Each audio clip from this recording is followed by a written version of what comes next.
हरे कृष्णा। आज हम दो आसनों को सीखेंगे, वीरासन और भद्रासन। ये दोनों आसन हमें वीर बनाता है, मजबूत बनाता है, हमें शारीरिक मानसिक रूप से स्थिरता देता है और साथ ही एक हमारे शरीर में दृढ़ता प्रदान करता है। तो चलिए इन दोनों आसनों को एक एक करके करते हैं।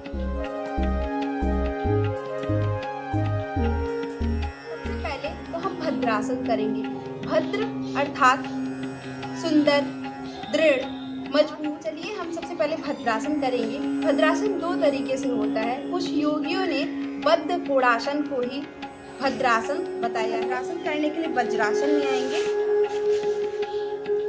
वज्रासन का एक प्रॉपर वीडियो मैंने अपने चैनल पर अपलोड कर रखा है। बिल्कुल इस तरीके से वज्रासन करेंगे। दोनों हमारी जो एड़िया है वह दोनों हमारे नितंब के पास रहेंगी और बीच में जो स्पेस है वहाँ पर हमें जाएंगे। तो भद्रासन के लिए हम अपने दोनों पैरों की जो घुटने हैं इनको जितना अपनी क्षमता के अनुसार खोल सके उतना हमें खोलना है।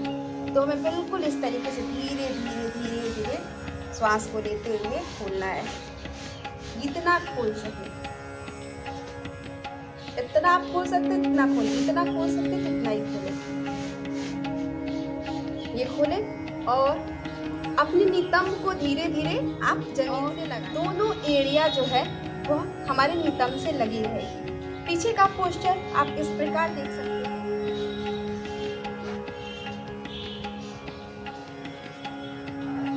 हाथों को आप घुटने पर ऐसे, आप ज्ञान मुद्रा में भी हाथों को रख सकते हैं। आपकी स्पाइन बिल्कुल सीधी, आपकी गर्दन सीधी, श्वासें बिल्कुल सामान्य गति से चलती रहेंगी। अपनी क्षमता के अनुसार आप जितना देर बैठ सकते हैं उतना देर बैठे। शुरुआत में तो आप नहीं बैठ सकते हैं ज़्यादा देर तक। आप 10 सेकंड बैठे, 20 सेकंड बैठे, फिर इसके बाद अपने टाइम को बढ़ाते जाएं।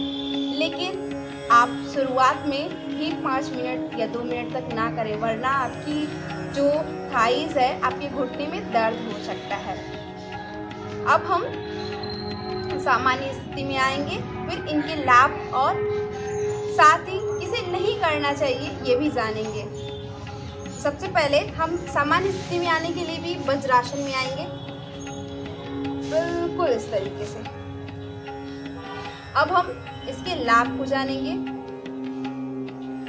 भद्रासन, भद्रासन जो कि योग दिवस के दिन किया जाने वाला सबसे पहला आसन माना जाता है और योग दिवस के दिन भद्रासन जरूर करना चाहिए। भद्रासन हमारे मूलाधार चक्र से संबंधित होता है, इसलिए यह हमारे चक्रों को यानी कुंडलिनी जागरण में भी सहायक है। साथ ही हमारी जो थाइस, पिंडलियाँ, हमारी एड़ियाँ मजबूत होती हैं और हमारे शरीर में एक संतुलन बनता है और साथ ही हमारा शरीर दृढ़ होता है।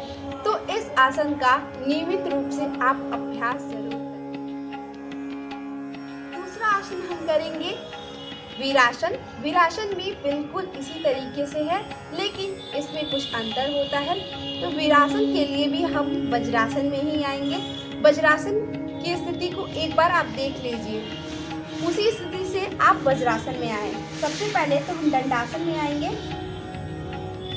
दंडासन में आने के बाद अपनी दाएं पैर को घुटने से मोड़ करके अपने नितंब के पास ले जाएंगे। एड़िया बिल्कुल बाहर और इसी पे हम आ जाएंगे। एड़िया बाहर रहेंगे और इसी तरीके से अपने दूसरे पैर को मोड़ करके फिर हम आ जाएंगे। कमर गर्दन बिल्कुल सीधी।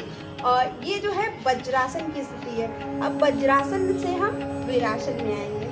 तो वीरासन की स्थिति में आने के लिए हम दोनों घुटने के बीच हल्का सा दूरी करेंगे और धीरे धीरे अपने नितंबों को हम पीछे रख देंगे, जमीन से सटा देंगे। अपने नितंबों को हम जमीन से सटा देंगे और जो हमारी पैरों के पंजों की दूरी होगी दोनों के बीच की, वह 1 से 1.5 फीट की दूरी होगी और बिल्कुल सामान्य स्थिति में आ जाए।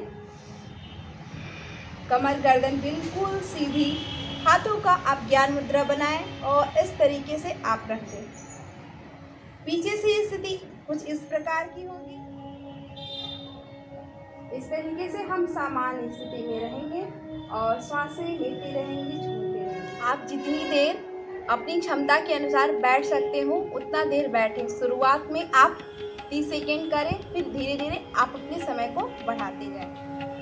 ये ध्यानात्मक आसन है, इसमें आप बैठ करके ध्यान बहुत ही अच्छा कर सकते हैं। आसन करते समय श्वास का विशेष ध्यान रखें। अब हम इनके लाभ को जानेंगे। लाभ को जानने से पहले हम सामान्य स्थिति में आते हैं। सामान्य स्थिति में आते समय जिस स्थिति से हम गए रहते हैं उसी स्थिति में हमें धीरे धीरे रिटर्न आना रहता है। यानी कि हम वज्रासन से गए हैं तो वज्रासन से ही हम वापस सामान्य स्थिति में आएंगे, बिल्कुल इस तरीके से।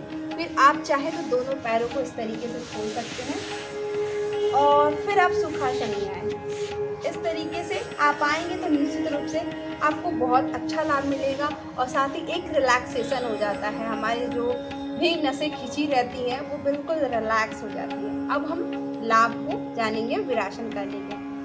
तो सबसे पहला लाभ तो हमारे घुटनों को मिलता है, हमारे पिंडलियों, हमारे थाइस और हमारी एड़ियों को भी मजबूत करता है ये आसन। और जिसका एड़ी में दर्द होता है उसे ये आसन ज़रूर करना चाहिए।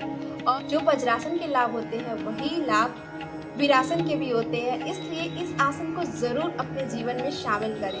अब हम जानेंगे वीरासन और भद्रासन, इन दोनों आसनों को किसे नहीं करना चाहिए। तो सबसे बड़ी चीज़ कि जिसको घुटने में कोई बड़ी समस्या हो उसे नहीं करना चाहिए।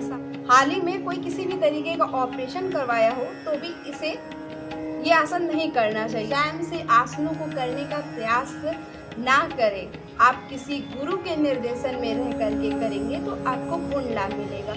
इसी के साथ मैं अपनी वाणी को विराम देती हूँ। और कोई आपकी क्वेश्चंस हो, कोई क्वेरीज हो तो कमेंट करके ज़रूर बोले। आगे हम फिर एक वीडियो इसी तरीके से लेकर के आएंगे। अभी के लिए मैं